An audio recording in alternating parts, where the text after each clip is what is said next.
Doctor Arihant ji has an experience, उनका एक experience है कि उन्होंने बुद्धिस्ट और जैन फिलोसफी दोनों की पढ़ाई की हुई है। वेल वी ऑल नो, हम सबको मालूम है कि बुद्धा और महावीर वर कंटेम्पररीज, एक ही समय में दोनों महापुरुष थे, and both were born in royal families.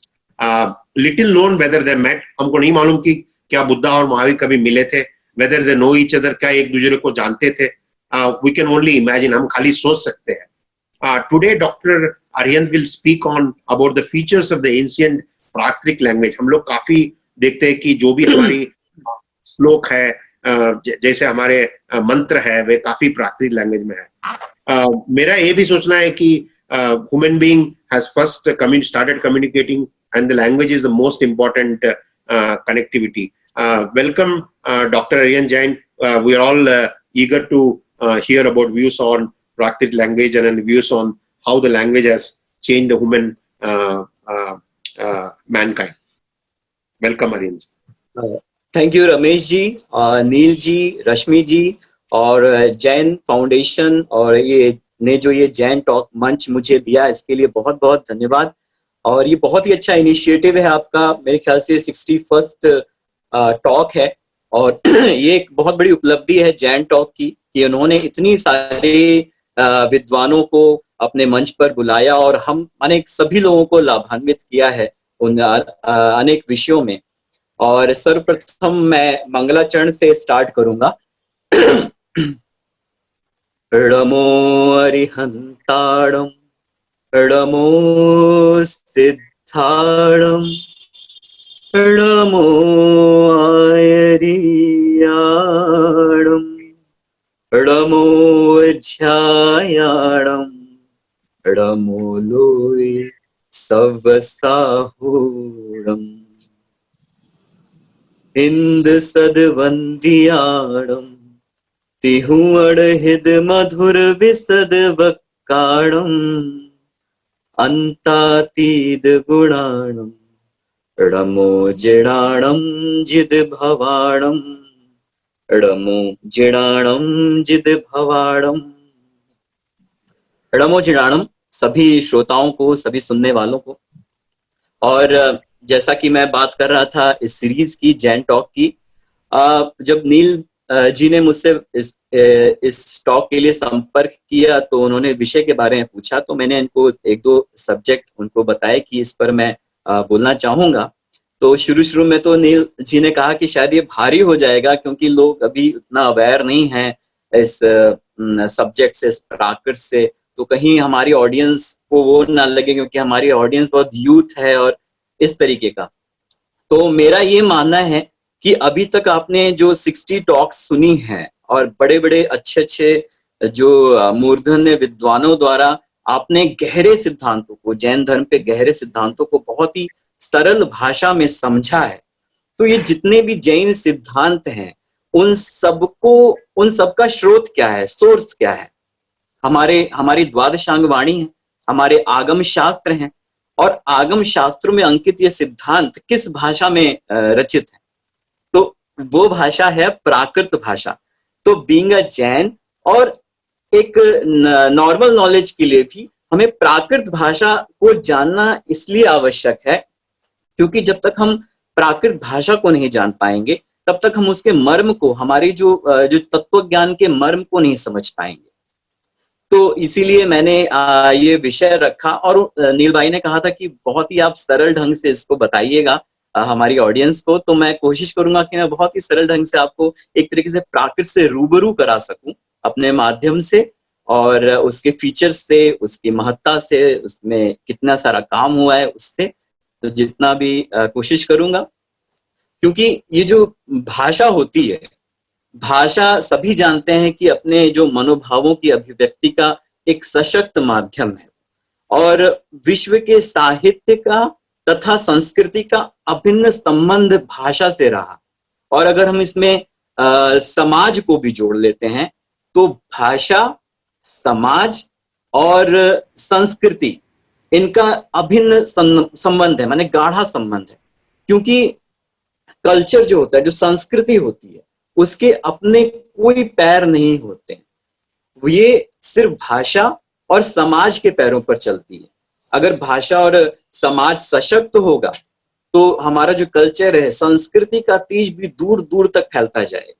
और दूसरी जगह, जिस समाज का ध्यान अपनी सांस्कृतिक भाषा से हट जाता है, उस समाज के सांस्कृतिक मूल्य जो होते हैं, जो हमारी कल्चरल वैल्यूज होती हैं, वो धीरे धीरे घट जाती हैं।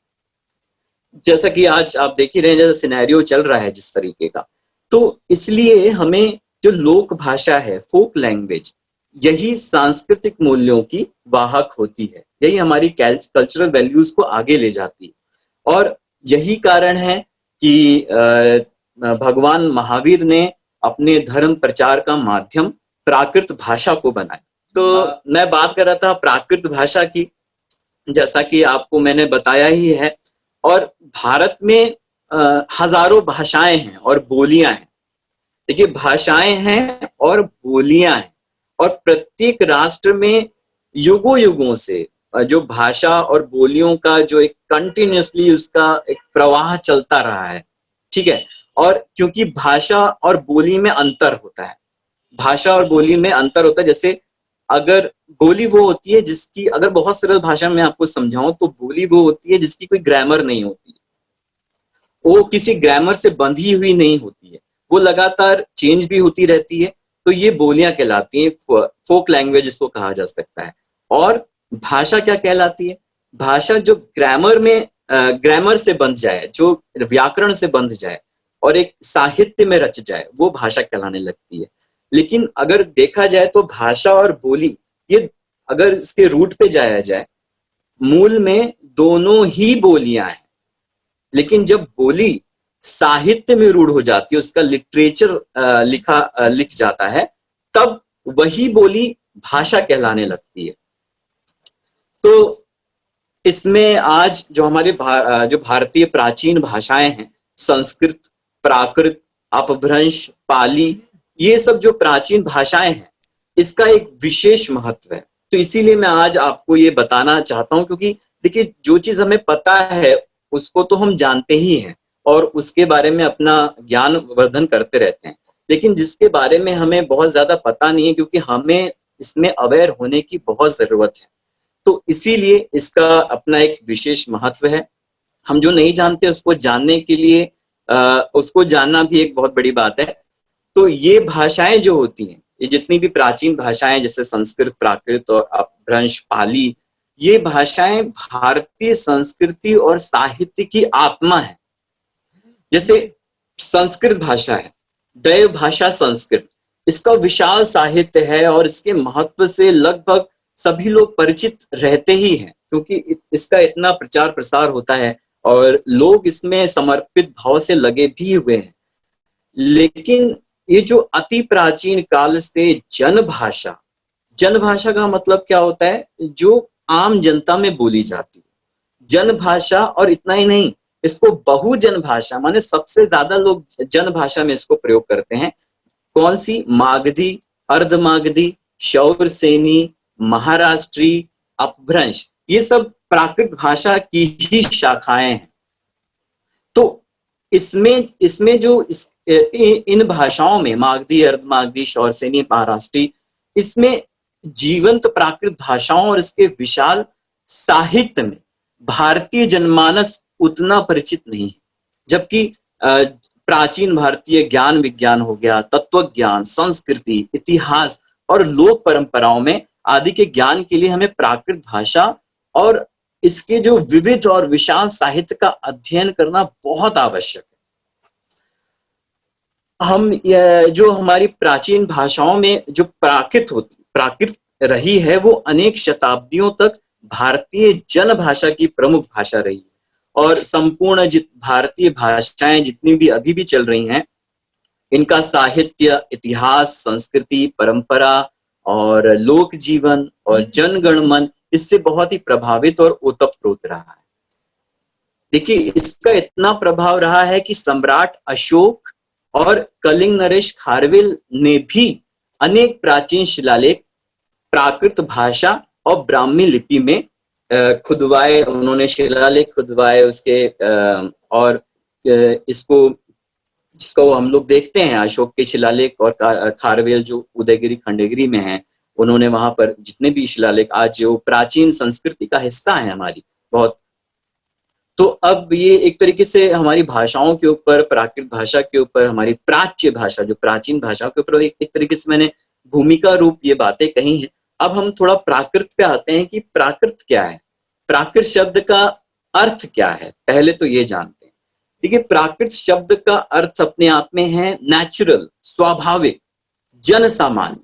क्योंकि जो जन बोली होती है ना, जो आम भाषा होती है, वो स्वाभाविक होती है, नेचुरल होती है, उसमें किसी प्रकार की जो आर्टिफिशियलिटी नहीं होती। और प्राकृत शब्द का अर्थ अगर ये कहें, जैसे कि मैंने आपको बताया था कि व्याकरण जो ग्रामर के संस्कार से रहित जो जन सामान्य की जो स्वाभाविक जो वचन व्यवहार होता है, उसको भी प्राकृत कहा जाता है। और विद्वानों ने इसकी व्युत्पत्ति की है। व्युत्पत्ति संस्कृत में होती है किसी शब्द की, उसको डेरिवेशन कहते हैं। तो उसमें उन्होंने व्युत्पत्ति की है कि प्रकृत्या स्वभावेन सिद्धम इति प्राकृतम, यानी जो भाषा स्वभावतः सिद्ध है उसे प्राकृत कहते हैं। तो प्राकृतों की इसी परंपरा में जन बोली का विकास होता रहा और लोक भाषा भी कहा गया, इसको फोक लैंग्वेज कहा गया। और उस समय की विकसित अवस्था को, उस विकसित अवस्था को अपभ्रंश कहा गया। जैसा कि मैंने अभी अपभ्रंश एक भाषा का नाम भी लिया था, तो ये प्राकृत की ही विकसित अवस्था है। अपभ्रंश का अर्थ होता है बिगड़ी हुई भाषा, इसको अपभ्रष्ट भी कहते हैं। लेकिन भाषा के क्षेत्र में, भाषा अगर हम लैंग्वेज की फील्ड में देखें तो भाषा का चेंज होना, भाषा का जो चेंज होना या बिगड़ना, उसको अगर हम लोग ऐसे बोल दें तो वही उसका विकास कहलाता है भाषा के क्षेत्र में। तो ये उसकी अपभ्रंश जो है प्राकृत भाषा की ही एक विकसित अवस्था है। और हमारे महान आचार्यों ने प्राकृत और अपभ्रंश भाषा में विविध विषयों पर पांडुलिपियों का सृजन किया, जिनका पांडुलिपि यानी मैन्युस्क्रिप्ट्स, और जिनका आध्यात्मिक, दार्शनिक और ऐतिहासिक रूप से बहुत महत्व है। इन पांडुलिपियों की प्रशस्तियां लिखी जाती थी, उसमें उल्लिखित भारतीय इतिहास के ऐसे तथ्य छिपे हुए हैं जिनको अगर हमें पता चल जाए, जिसका अगर हम प्रकाश में आ जाए, उद्घाटन उसका हो जाए, तो प्राचीन भारतीय इतिहास के लेखन में बहुत एक नई दिशा प्राप्त होगी हमारे इतिहासकारों को। तो ये प्राकृत भाषा जो लोक भाषा रही है, अपने आप में बहुत महत्व रखती है। और एक कवि हुए हैं, महाकवि वाक्पति राज, 8वीं शताब्दी में हुए हैं। उन्होंने अपने प्राकृत महाकाव्य गौड़वहु में प्राकृत भाषा को जन भाषा माना है और इससे ही समस्त भाषाओं का विकास स्वीकार किया है। तो वो मैं आपको कुछ उनकी जो गाथा है वो मैं सुनाना चाहता हूँ। गौड़वहु उनका महाकाव्य है, प्राकृत महाकाव्य। और ये जैन नहीं थे, ये वाक्पति राज भी जैन नहीं थे, लेकिन उन्होंने बहुत अच्छा इसमें वर्णन किया है। मैं आपको मैं प्राकृत के कुछ सुनाता हूँ तो आपको प्राकृत भाषा का टेक्सचर भी पता लग पाएगा कि सयलायो इमं वाया विसंति एत्तो यणेन्ति वायाओ एन्ति समुद्दम चरणेन्ति सायराओ चियाइम जलाइम। यानी इसका अर्थ ये हो गया कि जैसे जल समुद्र में प्रवेश करता है और समुद्र से ही वाष्प रूप में बाहर निकलकर नदियों के रूप को प्राप्त होता है, उसी प्रकार सभी भाषाएं इसी प्राकृत से निकली हैं और इसी को प्राप्त होती हैं। तो ये एक बहुत अच्छा इन्होंने वाक्पति राज महाकवि ने अपने गौड़वहु में प्राकृत भाषा के विषय में बात कही है। वस्तुतः अगर हम देखेंगे तो प्राकृत भाषा अपने आरंभिक काल से ही जन सामान्य से जुड़ी हुई लोक भाषा है। और इसीलिए देखिए, उस वक्त जन भाषा के रूप में तो उसका प्रचार प्रसार बहुत फैला था और बहुत फैली हुई थी। उसी वक्त संस्कृत भी थी, बट वो शिष्ट जनों की भाषा थी। और जैसे जो लिटरेट हो जाते थे वो संस्कृत बोलते थे, आपस में क्या कहते हैं, शास्त्रार्थ करते थे, लेकिन जो जन सामान्य की बोली होती है उसके सामान्य लोग लेकिन उससे वंचित रह जाते थे, उनके शास्त्रार्थ थे कि वो क्या बोल रहे हैं, जो नहीं जानते संस्कृत। तो एक सेकंड, जो संस्कृत नहीं जानते हैं वो उससे वंचित रह जाते थे। तो यही कारण था कि हमारे जो 20वें तीर्थंकर भगवान महावीर और गौतम बुद्ध ने जनता के सामाजिक और आध्यात्मिक उत्थान के लिए उन्होंने लोक भाषा प्राकृत का आश्रय लिया। उन्होंने संस्कृत को ना चुनकर प्राकृत को चुना ताकि जन सामान्य उनके ज्ञान से वो परिचित हो सके और अपनी आत्मा का कल्याण कर सके, जिसके रिजल्ट में सांस्कृतिक, दार्शनिक, आध्यात्मिक और सामाजिक जो आगम है और त्रिपिटक मूल शास्त्रों की रचना उसके बाद से ये प्रारंभ हुई। और एक बात और ये है कि प्राकृत किसी, अक्सर मैंने देखता हूँ कई लोग कहते हैं या एक धारणा बना के रखी है कि प्राकृत लैंग्वेज जो है, जो जैन धार्मिक साहित्य है उसकी भाषा है। ऐसा नहीं है। प्राकृत किसी जाति या संप्रदाय विशेष या फिर हम कह देंगे काल विशेष की भाषा नहीं है, बल्कि इसका स्वरूप बहुत यूनिवर्सल है। इसका संबंध बोलियों के समूह से है जो लगभग ईसा पूर्व की 6ठी शताब्दी से लेते हुए ईसा की 14वीं शताब्दी तक लगभग 2000 वर्षों तक उसकी प्रतिष्ठित रही है। और कुछ लोग जैसे भगवान बुद्ध वचनों को पाली भाषा की तरह प्राकृत भाषा को भी मात्र जैन धार्मिक साहित्य भाषा कहकर अनदेखा कर देते हैं, लेकिन ये बहुत गलत धारणा है, क्योंकि प्राकृत भाषा मात्र जैन आगम साहित्य तक सीमित नहीं।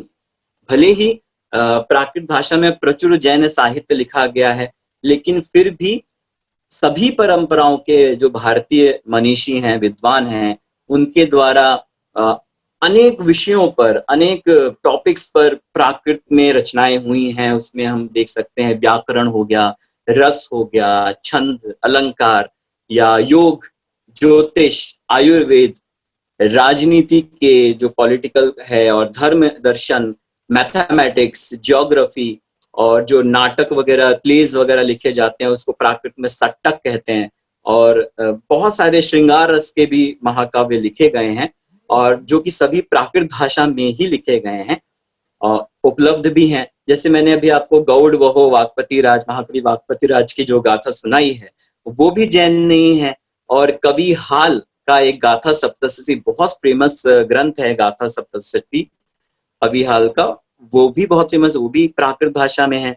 संस्कृत के प्रतिष्ठित विद्वान और महाकवि राजशेखर की कर्पूर मंजरी नाम की जो एक नाटिका है, नाटिका माने प्राकृत में जिसको सट्टक कहा जाता है, वो भी प्राकृत में है, वो भी जैन नहीं है। तो ये जन सामान्य की भाषा रही है। इन्होंने क्यों इसमें अपना काव्य रचा, इन्होंने क्यों अपनी रचनाएं प्राकृत भाषा में ही लिखी? क्योंकि उस वक्त जन भाषा थी। वो ये समझते थे कि जब तक हम मास को नहीं पकड़ेंगे तब तक हमारी चीज लोगों तक नहीं पहुंचेगी, सिर्फ प्रबुद्ध जनों तक, शिष्ट जनों तक पहुंच के रह जाएगी। मास तक पहुंचने के लिए हमें यूनिवर्सल लैंग्वेज का ही प्रयोग करना पड़ेगा, जो कि प्राकृत भाषा रही। और आप इसकी प्राकृत भाषा की महत्ता इससे भी समझ सकते हैं कि प्राकृत जन भाषा के रूप में इतनी प्रतिष्ठित थी कि उसे सम्राट अशोक के समय में इसे अपने विशाल राज्य की राज्य भाषा होने का भी गौरव प्राप्त हुआ है। और उसकी ये प्रतिष्ठा लगभग हजारों वर्ष तक चलने आगे बढ़ी। देखिए, सम्राट अशोक की भी मैंने बात की थी और कलिंग नरेश की बात की थी, उसके बारे में थोड़ा सा और उनके बारे में बता दूं, उन्होंने क्या क्या किया इसमें।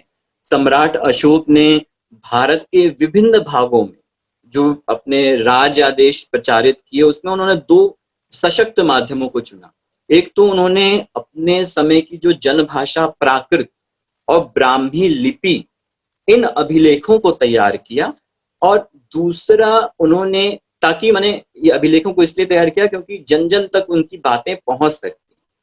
और दूसरा उन्होंने जो बहुत अच्छी चीज की कि उन्होंने पत्थरों पर ये सब खुदवाया, जो रॉक इंस्क्रिप्शन बनवाए, जिससे वे सदियों तक अहिंसा और नैतिक मूल्यों के रूप में सदाचार और समन्वय का संदेश देते रहे। और इसी तरह जो कलिंग नरेश हैं, महाराजा खारवेल, सभी ने सुना होगा उनका नाम, और ये जैन राजा थे। उनके द्वारा जो उड़ीसा की राजधानी के पास जो विश्व प्रसिद्ध उदयगिरी खंडगिरी की जो हाथी गुम्फा है, हाथी गुम्फा के नाम से विश्व प्रसिद्ध है, वहां पर उन्होंने प्राकृत भाषा और ब्राह्मी लिपि में उत्कीर्ण अभिलेखों वहां पे अभिलेखों को उत्कीर्ण किया, जो कि अपने इतिहास की दृष्टि से बहुत बहुत बहुत महत्वपूर्ण है। और सबसे बड़ी बात इसमें यह है, उदयगिरी खंडगिरी हाथी गुम्फा की ये बात है कि इसमें ही अपने देश का सर्वप्रथम प्राचीनतम उल्लेख किया गया, अपने देश के नाम का। वहां पर उदयगिरी खंडगिरी की गुफाओं में भारतवर्ष करके भारतवर्ष का सर्वप्रथम प्राचीनतम नाम उल्लेख वहां पे वहीं से ही प्राप्त होता है। उसी को आधार बनाकर हमारे देश का नाम भारत पड़ा, भारतवर्ष पड़ा। और मैं यहाँ पे कुछ आपको प्राकृत की जो विभिन्न शाखाएं हैं, उसको विभिन्न भाषाएं हैं प्राकृत की, उससे भी परिचित कुछ कराना चाहता हूँ, क्योंकि प्राकृत भाषा मात्र एक भाषा विशेष नहीं है, ये संपूर्ण भारतीय जो संस्कृति है उसका दर्पण है। और जैसे मैंने कुछ नाम लिए, प्राकृतों को मध्यकालीन भारतीय आर्य भाषा कहा जाता है, और यहाँ उनके कुछ भेद मैं यहाँ पे आपको बता रहा हूँ, एक शॉर्ट इंट्रोडक्शन भी दूंगा उसका, जिससे आपको इसका इस अलग अलग प्राकृत की भी जो शाखाएं हैं उसका अलग अलग टेक्सचर पता चल जाएगी, किस तरीके से वो बोली जाती हैं, लिखी जाती हैं। तो यहाँ कुछ भेद हैं, जैसे मैंने आपको पहले ही बताया है, पाली प्राकृत, अर्धमागधी प्राकृत, शौरसेनी प्राकृत, महाराष्ट्रीय प्राकृत, मागधी प्राकृत, पैशाची, अपभ्रंश और शिलालेखीय प्राकृत, इतनी प्रकार की प्राकृत भाषाएं हैं। और इसके पहले मैं आपको ये बताना चाहूंगा कि जो मैंने ब्राह्मी लिपि और प्राकृत भाषा की बात की, जिसका कलिंग नरेश ने और खारवेल ने और अशोक ने सम्राट अशोक ने शिलालेख खुदवाए, मोस्टली कई लोग ब्राह्मी लिपि को भी भाषा समझने लग जाते हैं, लेकिन ब्राह्मी स्क्रिप्ट है, लिपि है, और भाषा जो है वो भाषा प्राकृत है। और ब्राह्मी लिपि में अन्य भाषाएं भी लिखी जा सकती हैं, क्योंकि वो स्क्रिप्ट है। जैसे कि आज हम अपने रोमन लैंग्वेज में हिंदी भी लिख देते हैं अपने मोबाइल फोन्स पर, इस तरीके से।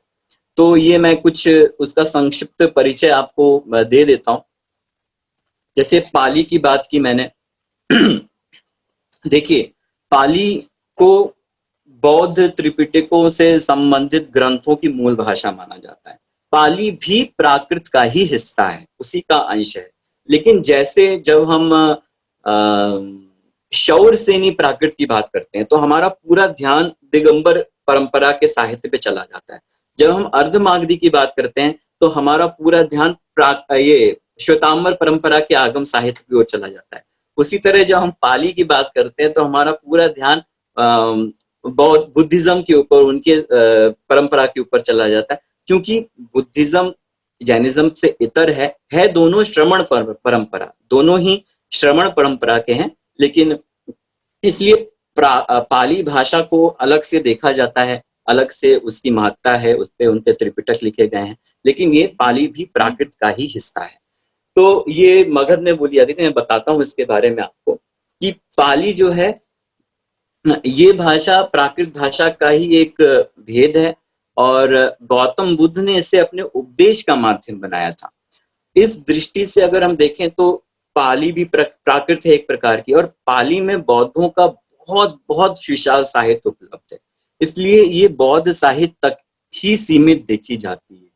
और ये भी लेकिन आश्चर्य की बात है, एक विचारणीय बात है कि सम्राट अशोक जो बौद्ध धर्म के प्रबल समर्थक थे, उन्होंने बौद्ध धर्म को अपना लिया था, उनके समर्थक होते हुए भी उन्होंने अपने जो शिलालेख जो खुदवाए रॉक इंस्क्रिप्शन जो उन्होंने बनवाए वो पाली भाषा में ना लिखवाकर तत्कालीन जो राष्ट्र भाषा के रूप में लोकप्रिय जो प्राकृत भाषा थी उस प्राकृत भाषा और ब्राह्मी लिपि में लिखवाए, जबकि वो पाली में भी लिखवा सकते थे, लेकिन उन्होंने उस जन भाषा को स्वीकार किया जिसपे हमारी जो जो उनकी बातें थी, जो उनके अहिंसा और समन्वय के संदेश थे वो जन जन तक पहुंचे।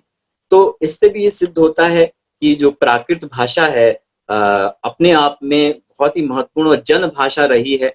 और इसी में मैं आपको पाली में एक उदाहरण बताता हूँ कि पाली को कैसे लिखा जाता है, कैसे बोला जाता है। एक गाथा आती है धम्म पद में ही, वो मैं सुनाता हूँ और साथ ही उसका अर्थ में भी मैं आपको बता दूंगा। नहीं वेरेन वेरानी, नहीं वेरेन वेरानी सम्मंतीध कुदाचनम अवेरेन च सम्मंती एस धम्मो सनंतनो।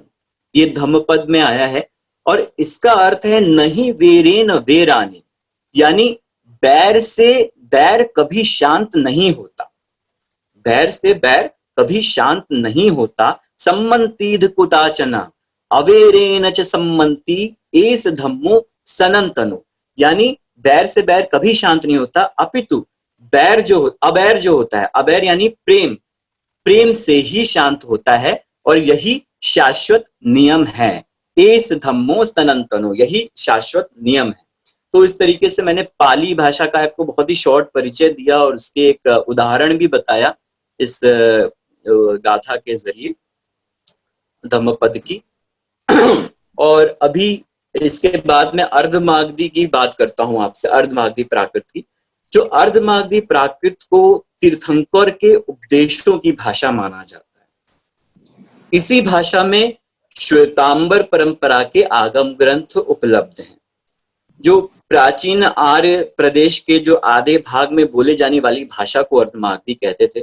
और इसी में हमारे आचारांग, सूत्र, कृतांग आदि जो 12 अंग आगम है और जो 12 उपांग आगम साहित्य है, 4 मूल सूत्र हैं, छेद सूत्र हैं, प्रकीर्णक हैं, चूलिका सूत्र है, ये सभी हमारा अर्धमागधी प्राकृत में हमें प्राप्त होता है। ये प्रकीर्णक की मैंने अभी बात की आपसे, प्रकीर्णक से मुझे अभी तुरंत ताजा ये याद आया है कि मैंने अभी एक जो अप्रकाशित और अभी तक लोगों के संज्ञान में भी नहीं है, मैंने एक प्रकीर्णक पर अभी कल रात को ही वर्क, एक फर्स्ट ड्राफ्ट बनाया है। एक मुझे पांडुलिपि प्राप्त हुई पार्श्वनाथ विद्यापीठ से, वो अजीव, उसका नाम है अजीव कल्प, अजीव कल्प उसका नाम है। तो वो पांडुलिपि मुझे प्राप्त हुई बहुत ही छोटे छोटे अक्षरों में, बहुत ही सटे अक्षरों में, वो एकदम लिखा हुआ था प्राकृत। तो वो एक्चुअली बहुत पुरानी प्राकृत। तो मुझे उसको देख के एक्साइटमेंट हुई कि इस पे कैसे वर्क करना चाहिए। और मेरे पापा मम्मी ने भी मुझे आशीर्वाद दिया, उन्होंने मुझे प्रोत्साहित किया कि तुम्हें ये अपने जो आगम हैं, ये जो प्रकाश में नहीं आया है अभी तक, इसको तुम करो और इसको सामने आना चाहिए लोगों के। तो मेरा भी उत्साह बढ़ा और मैंने इस लॉकडाउन में उसको, उस कार्य को मैंने अपनाया, उसका बीड़ा उठाया।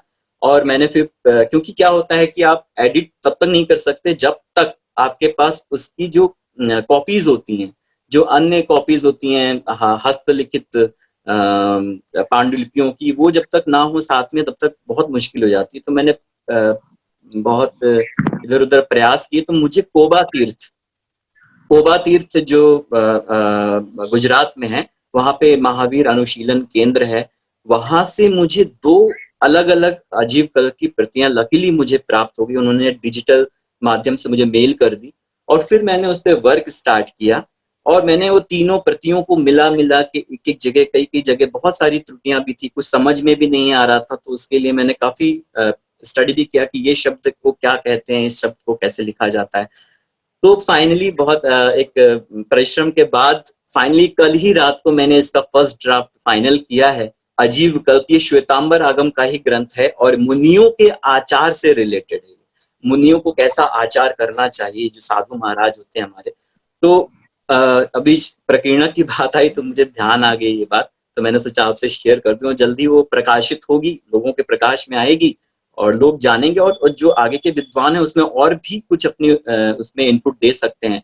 तो कम से कम चीज सामने आएगी। तो सॉरी, ये बात इससे वो रिलेट नहीं करती थी, लेकिन मैंने बता दिया फिर भी। तो अब मैं अर्धमागधी प्राकृत का भी आपको उदाहरण दूंगा। आप सभी जानते हैं, ये तो बहुत ही फेमस है, सभी लोग जानते हैं। ये जो श्लोक है, गाथा है, जो धम्मो मंगल मुक्केटम अहिंसा संजवो तवो देवावितम न मनसंति जस्य धम्मे सयामणो। ये अर्धमागधी प्राकृत में लिखा गया है, और इसका अर्थ तो सभी जानते ही हैं कि धम्मो मंगल मुक्केटम, यानी धर्म उत्कृष्ट मंगल है, अहिंसा संजवो तवो, वो कैसा है, वो धर्म कैसा है, वो धर्म अहिंसा संयम रूप है और तप रूप है। अहिंसा संजवो तवो, अहिंसा संयम और तप रूप है। और देवावितम न मनसंति जस धम्मे सयामणो, यानी जस धम्मे सयामणो माने जिसका मन रमता है उसे देवता भी नमस्कार करते हैं। देवावितम न मनसंति। तो ये अर्धमागधी प्राकृत का मैंने यहाँ पे उदाहरण प्रस्तुत किया। इसके पश्चात मैं आपको शौरसेनी की ओर ले जाता हूँ। शौरसेनी प्राकृत, इसमें जैसा कि मैंने आपको इसके पहले ही बताया कि दिगंबर साहित्य है, आगम साहित्य है, ये पूरा का पूरा शौरसेनी प्राकृत में ही रचा गया है। पूज्यवर आचार्य कुंद कुंद, आचार्य वट्टकेय, आचार्य शिवार्य और आचार्य गुणधर, इन्होंने बहुत एक विशाल साहित्य की रचना की है शौरसेनी प्राकृत में ही। तो शौरसेनी प्राकृत जो शूरसेन प्रदेश, मथुरा जो है उसके आसपास की भाषा है ये, और दिगंबर जैन परंपरा के जो प्रमुख आगमिक सिद्धांतिक ग्रंथ हैं इसी भाषा में निबद्ध है। तो इसका भी मैं आपको एक गाथा के माध्यम से, प्रवचन सार की गाथा के माध्यम से मैं आपको शौरसेनी प्राकृत का भी परिचय कराऊंगा, उसके भी चीजों को बताऊंगा। तो ये प्रवचन सार आचार्य कुंद कुंद कृत उसकी गाथा है, मंगलाचरण है। एस सुरासुर मणु सिंध वंदिदम धोध घाई कम ममलम पड़मामि वट्ठमाणम तिथम धम्मस्य तारम। देखिए इसमें कितनी अच्छी बात कही है। इसमें वर्धमान स्वामी को, भगवान महावीर को प्रणाम करते हुए कहा है कि जो एस सुरासुर मणु सिंध वंदित, माने जो सुरेंद्रों, असुरेंद्रों और नरेंद्रों से वंदित है, और धोध घाई कम मलम, धोध घाई माने जो घाती, कम मल कर्म मलों को जो धो डाला है, जिन्होंने घाती कर्म मलों को धो डाला है। पर सुरासुर मणु सिंध वंदनम धोध घाई कम मलम पड़मामि बद्धमाणम, माने मैं ऐसे वर्धमान स्वामी को प्रणाम करता हूँ। तिथम धम्मस्य कर्तारम, जो तीर्थ रूप हैं और जो धर्म के कर्ता हैं। तो इस प्रकार ये शौरसेनी, और इसके पहले जो सर्वप्रथम मैंने एक अड़मोकार मंत्र के बाद एक गाथा आपके समक्ष प्रस्तुत की थी, इंद सदबंदी आड़म, तो मैं उसका भी अर्थ बता ही देता हूँ जिससे आप लोगों को क्लियर हो जाए वो बात कि इंद सदबंदी आड़म यानी जो इन 100 इंद्रों के द्वारा जो वंदित हैं, इंद सद वंदी आड़म, जो 100 इंद्रों के द्वारा जो वंदित हैं, इंद सद वंदी आड़म तिहुयण हिद मधुर वसद वक्काड़म, तिहुवण हिद मधुर विशद वक्काड़म, यानी तिहुण यानी पूरे त्रिभुवन में, माने तीनों लोकों में, वक्काड़म जिनके वचन कैसे हैं, हिद मधुर विशद यानी हितकारी हैं, मधुर हैं, और विशद यानी निर्मल हैं, क्लियर हैं, ऐसे इंद सदबंदियाड़म तिहुवण हिद मधुर विशद वक्काड़म अंतातीत गुणाणम, यानी जो अनंत गुणों के धारक हैं, अनंत गुणों के धनी हैं, अंतातीत गुणाणम रमो जिणाणम जिद भवाणम, जिद भवाणम जिन्होंने जो भवों के संसार को जीत लिया है, जो भवों के जो चतुर्गति भव है उनको जो जीत लिया है, ऐसे जिनेंद्र देव को नमो जिनाणम, ऐसे जिनेंद्र देव को मैं प्रणाम करता हूँ, उनकी वंदना करता हूँ। तो ये जो मैंने सबसे पहले सुनाया था वो शौर सेनी में ही था, और वो शायद मिस हो गया था, तो मुझे यहाँ याद आ गया, और ये शौर सेनी में ही, तो मैंने आपको उसका अर्थ भी। मेरी आवाज आ रही है आपको? जी आ रही है आपकी आवाज। बिल्कुल, आपने बहुत सुंदर वे से, कभी जाना नहीं था कि प्राकृत लैंग्वेज के भी इतने सारे भेद हो सकते हैं। आपने शौर से प्राकृत, पैशाची प्राकृत, महाराष्ट्री, ये सब प्राकृत भाषा के भेद बताए। प्रश्न यहाँ ये होता है, कोई भी भाषा होती है उसका अपभ्रंश कैसे होता है, उसके अंदर बदलाव कैसे आता है। जैसे कि आपने बताया कि महावीर स्वामी भगवान, यानी कि हम कह सकते हैं कि लगभग 6th सेंचुरी BC, यानी जीसस क्राइस्ट के 6th सेंचुरी पहले, और उसके बाद 14वीं शताब्दी तक ये प्राकृत लैंग्वेज थी, बाद में उसके अंदर अपभ्रंश हो गया। तो ये भाषाओं के अंदर अपभ्रंश कैसे होता है, बदलाव कैसे आता है? देखिए, यही प्राकृत भाषा की यही विशेषता है कि ये किसी चीज से बंधी नहीं।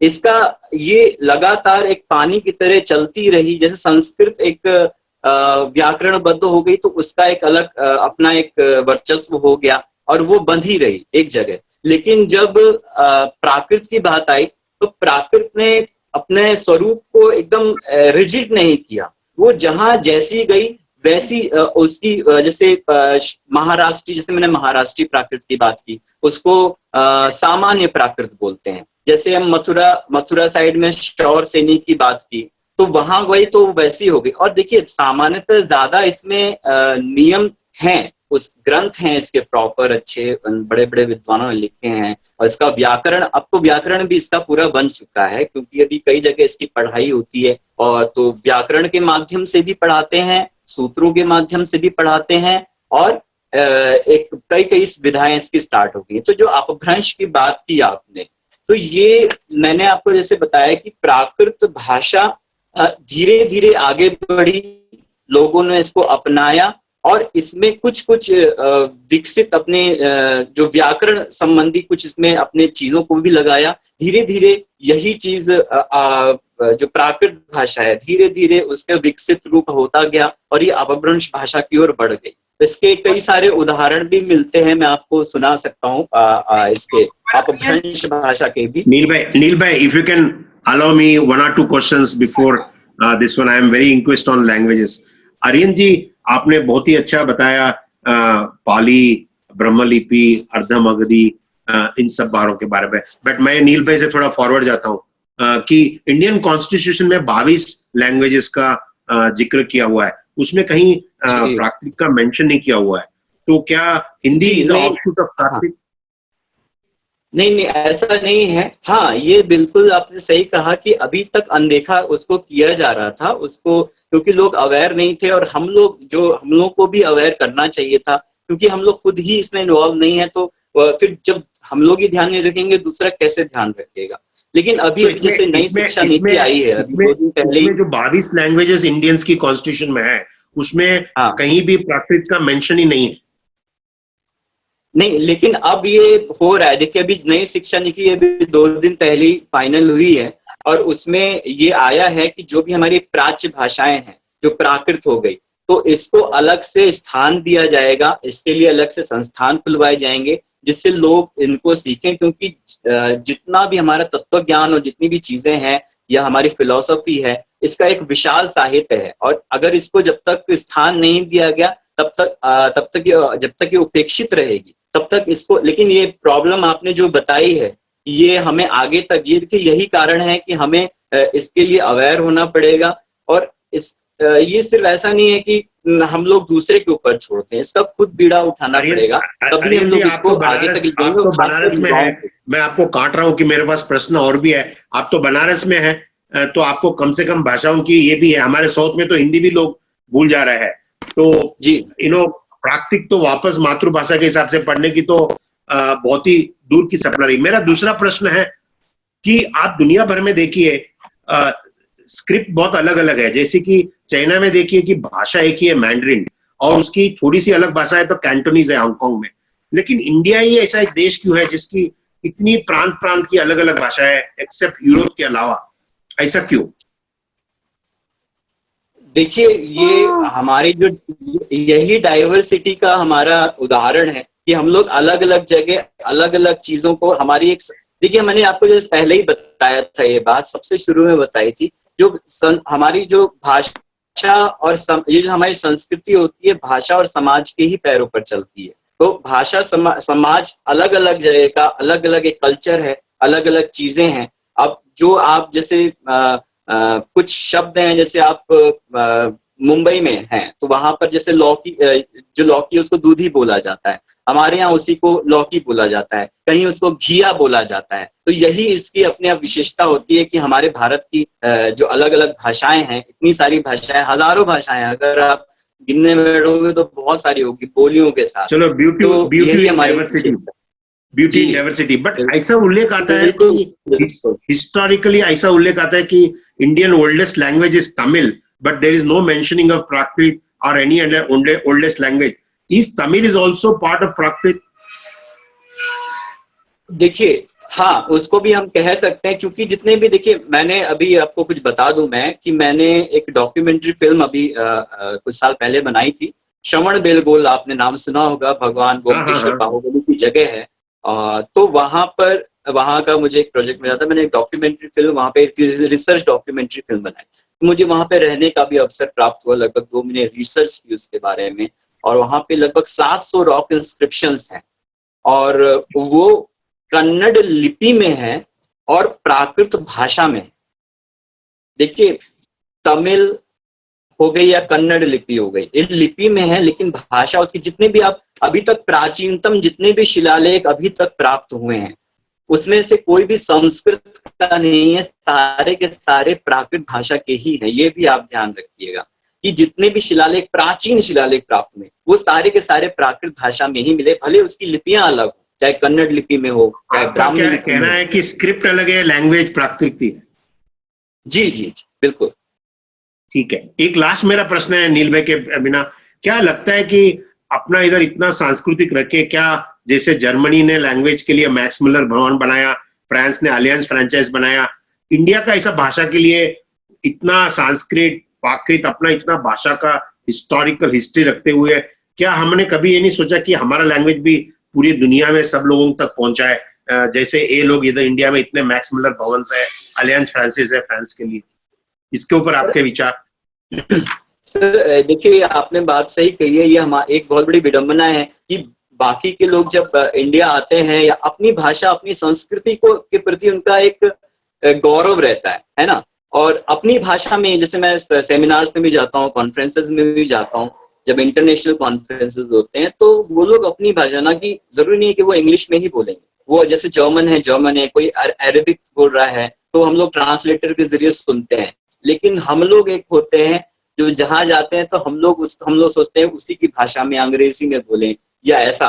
तो इस तरीके से हम लोग खुद ही अपनी चीज को हीन भावना से देखने लग जाते हैं, और हम लोग अपनी ही चीज को प्रमोट नहीं कर पाते हैं। तो ये बहुत बड़ा गैप है। लेकिन जो हमारी भारतीय संस्कृति रही है, जो हमारी भाषाओं का इतना एक रिच, एक प्रॉस्परस ट्रेडिशन रहा है हमारे भारतीय भाषाओं का, उसमें उसको अगर हम लोग, जैसे हम लोग फ्रेंच सीख लेते हैं, चलो हम लोग अभी खाली हैं, चलो बैठते हैं, चलो फ्रेंच सीख लेते हैं, जर्मनी सीख लेते हैं, जर्मन सीख लेते हैं, तो क्यों हमारे दिमाग में ये क्यों नहीं आता कि हम लोग अपनी प्राच्य भाषा को सीखें, हमारे प्राकृत आगम को सीखें, या दूसरे जो अन्य भाषाएं हैं उसको सीखें? क्योंकि देखिए, जब तक आप अभी ये भी कह सकते हैं, ये भी क्वेश्चन कर सकते हैं कि जितने हमारे आगम ग्रंथ हैं उसका एसेंस तो मिल ही जाता है, हम समझ तो लेते ही हैं, हिंदी में लिखा है, इंग्लिश में लिखा है, या गुजराती में लिखा है, हम लोग समझ जाते हैं, तो प्राकृत पढ़ने की जरूरत क्या है ना? ये भी प्रश्न हो सकता है, बिल्कुल सही हो सकता है,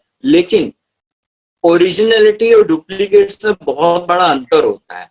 देखिए, आप णमोकार मंत्र बोलते हैं, णमोकार मंत्र महामंत्र, अनादि निधन मंत्र है, उसी को आप लोग ये भी देखिए, भक्ति में ये भी गाया था, अरिहंतों को नमस्कार हो, सिद्धों को नमस्कार, आचार्यों को नमस्कार। तो ये जो हिंदी में आप बोल रहे हैं और जो णमोकार महामंत्र है, उसमें जमीन आसमान का अंतर है, भाव भले एक है। अरिहंतों को नमस्कार हो, इसमें आपकी भक्ति झलकेगी, एक भक्ति है, लेकिन इसमें णमोकार मंत्र बोलेंगे तो उसमें आपको सिद्धि प्राप्त होगी। तो ये भाषाओं का बहुत बड़ा अंतर है। जैसे मैं आपको और भी चीजें बताना चाह रहा था, अभी समय है क्या कि कुछ मैं और भी चीजें आपको? मेरे ख्याल से समय की मर्यादा है नील भाई के पास, एक दो और प्रश्न है नील भाई, और then I will hand over to you Neel भाई। अच्छा नील भाई, सो बेसिकली एक्चुअली आपने तो ये भाषा का विषय ही खोला है और इसके अंदर बहुत सारी बातें आती है, पर एक बात ये है कि प्राकृत अगर जन भाषा थी तो वो अब तक पहुंच क्यों नहीं पाई? यानी कि जैसे मेरी बात यही थी कि 14वीं शताब्दी के बाद प्राकृत भाषा ऑलमोस्ट ऐसे उसका भ्रंश होते होते पूरी खत्म जैसी होने लगी, तो इसके पीछे क्या कारण रहा? देखिए, इसके पीछे ऐसा कारण तो बहुत हैं, उसमें हम लोगों की शिथिलता भी है। धीरे धीरे क्या है, हम लोग जैन लोग जो बिजनेस में ज्यादा जाने लगे, थोड़ा शिक्षा के क्षेत्र में हमारा जो गया था, जो शिक्षा के क्षेत्र में हमारा कम उपयोग लगने लग गया, हम लोग दूसरी जगह ज्यादा जाने लग गए, तो धीरे धीरे वो स्वाध्याय का विषय बन गई। धीरे धीरे संस्कृत ने अपना एक वर्चस्व कायम किया, है ना। और जैसे मैं आपको बताता हूँ कि कालिदास का नाटक है अभिज्ञान शाकुंतलम, आपने सभी ने पढ़ा होगा, तो उसमें जितने भी उसको मैंने खुद वो प्ले किया है, इंटरनेशनल लेवल पे किया है, और प्रॉपर संस्कृत में है वो, संस्कृत और प्राकृत में। तो जितने भी उसके जो महिलाएं हैं और जो सेवक हैं, इन सबकी भाषा इन सबकी भाषा प्राकृत है। सिर्फ राजा और ऋषियों की भाषा जो है वो संस्कृत कहलाती है। तो मैंने ये देखा है कि प्राकृत को विकसित किया गया है, ग्रंथ लिखे गए हैं, लेकिन उसको वो जगह नहीं मिल पाई जो खुद कई भाषाओं की जननी है। यही विडंबना है कि आज अपनी ही अस्मिता के लिए वो संघर्ष कर रही है। इसमें बहुत इसका जो बहुत हम ही लोगों को इसका हो जाता है कि हम लोग ने इसको प्रमोट नहीं कर पाए। और एक तो कुछ सरकारी स्तर पे भी इसका होना चाहिए, क्योंकि प्राकृत को पढ़ने के लिए भी बहुत कम विश्वविद्यालयों में प्राकृत के डिपार्टमेंट है, ठीक है। तो इस वजह से इसको और स्थान नहीं मिलता। संस्कृत भाषा भी प्राकृत भाषा के अंदर से ही निकली है? नहीं, देखिए क्या है, प्राकृत और संस्कृत, क्योंकि वैदिक संस्कृत जो रही है और प्राकृत भाषा रही है, इन दोनों में आप ये एक दोनों बहनों की तरह है। अगर हम इसको रिलेट करते हैं तो ये दोनों संस्कृत भाषा और प्राकृत भाषा दोनों बहनों की तरह है, और दोनों में ही इसका प्रभाव दिखता है। शौर से जैसे प्राकृत भाषा में भी संस्कृत का प्रभाव दिखता है, और संस्कृत में भी प्राकृत भाषा का प्रभाव दिखता है। तो दोनों बहनों की तरह, ऐसा कुछ अलग से नहीं। बिल्कुल बिल्कुल। Thank you so much Arihan ji for joining us on this Jain Talks platform. Thank you so much. मैं भी कुछ कहना चाहता हूँ नील जी, और सभी को मैं बहुत बहुत धन्यवाद देता हूँ इस मंच को देने के लिए। हालांकि और भी कुछ बातें थी जो मैं आपको और बताना चाहता था, लेकिन यहाँ पे थोड़ा समय का अभाव है। और मैं बस ये कहना चाहता हूँ इस विषय में कि आज भी अभी ये बहुत अच्छा संकेत है कि बहुत सारे युवा इस प्राकृत को बढ़ाने में बहुत सारा अच्छा काम कर रहे हैं। और जैसे कि एक पूरी पत्रिका ही निकल रही है, एक पागत भाषा, जो प्योर प्राकृत में है। प्रोफेसर अनिकांत कुमार जैन दिल्ली से वो निकाल रहे हैं। और साथ ही मैंने भी एक प्रयास किया है प्राकृत टाइम्स इंटरनेशनल न्यूज़लेटर का, जो लगभग इसके 3 वॉल्यूम आ चुके हैं, और वो इंग्लिश में है, जिसमें हम इंग्लिश के थ्रू प्राकृत लैंग्वेज को प्रमोट करते हैं ऑल वर्ल्ड वाइड। और ये एक प्रयास चल रहा है, एक यज्ञ चल रहा है कि हम अपनी पुरानी समृद्ध परंपरा को वापस प्राप्त कर सकें, उसको एक स्थान दिला सकें जो हमारी आगम की भाषा रही। तो बहुत बहुत धन्यवाद आप सभी का, आपने मुझे यहाँ पे मंच दिया, मुझे बुलाया, बहुत बहुत धन्यवाद। बहुत बहुत अनुमोदना आपके कार्य, अनुमोदना आर्यन जैन जी। मुझे तो आज का विषय इतना पसंद आया, कह सकते हैं कि थोड़ी बहुत विद्वत्ता की बातें थी, इनकी भाषा विद्वत्ता की थी, इनकी बातें विद्वत्ता की थी, तो हमको लगा कि कैसे कैसे श्लोक बोल रहे हैं, पर हर एक श्लोक के आपने जो एक एक श्लोक के जो मीनिंग लिए हुए हैं, इतने ब्यूटीफुल मीनिंग लिए कि अभी भी मुझे वो श्लोक भले प्राकृत लैंग्वेज में याद नहीं है, पर उसका मीनिंग याद रह गया कि वैर से कभी वैर शांत नहीं होता है, अबैर से वैर शांत होता है। और अबैर का जो आपने मतलब प्रेम बताया, वो बहुत ही सुंदर एक मैसेज आपने पास ऑन किया। बहुत बहुत धन्यवाद। फिर एक बार दोनों हस्तियों का धन्यवाद करता हूं, और आज के सेशन का विराम लेते हुए मैं जगत के सभी जी एक बात और कहना चाहूंगा, मैं बस लास्ट एक बात कहना चाहूंगा सभी श्रोता जो भी सुन रहे हैं, कि जो भी आप लोग स्वाध्याय करते हैं अपने टेक्स्ट का, जो भी हमारे आगम ग्रंथ हैं, तो कृपया आप मूल भाषा जो प्राकृत है उसका भले आपको समझ आए ना चाहे, उसका उच्चारण जरूर करें, क्योंकि वो हमारी द्वादशांग वाणी है। कहीं ना कहीं वो भगवान महावीर से हमारी ओर तक आई है। वो अपने आप में एक सिद्ध भाषा है और हमें उसको अपनाना चाहिए। बिल्कुल बिल्कुल। थैंक यू हरिओम जी। और एक आज पहली बार मालूम पड़ा कि श्वेतांबर के जो ग्रंथ है वो अर्धमागधी में है, दिगंबर के है वो शौर सैनी में है, और बुद्धिस्ट लोगों के है वो पाली भाषा में, और ये तीनों प्राकृत के ही प्रकार है। तो ये बहुत ही इंटरेस्टिंग रोचक विषय रहा। सो हम जगत के सभी जीवों का कल्याण हो, जगत के सभी जीव मेरे मित्र है, कोई भी मेरा वैरी नहीं है, इस भावना के साथ आज के सेशन को विराम देंगे। मंगल खाओ, सर्वे जीवो मोक्षे जाओ, खामेमि सव्व जीवे सव्वे जीवा खमन्तु मे, मित्ति में सव्व भूवेषु वैरम मज्जन के नहीं, सर्वथा सौ सुखी थाओ, पाप ना कोई आचरो, राग द्वेषति मुक्त बनीने, समता सौ समाचरो।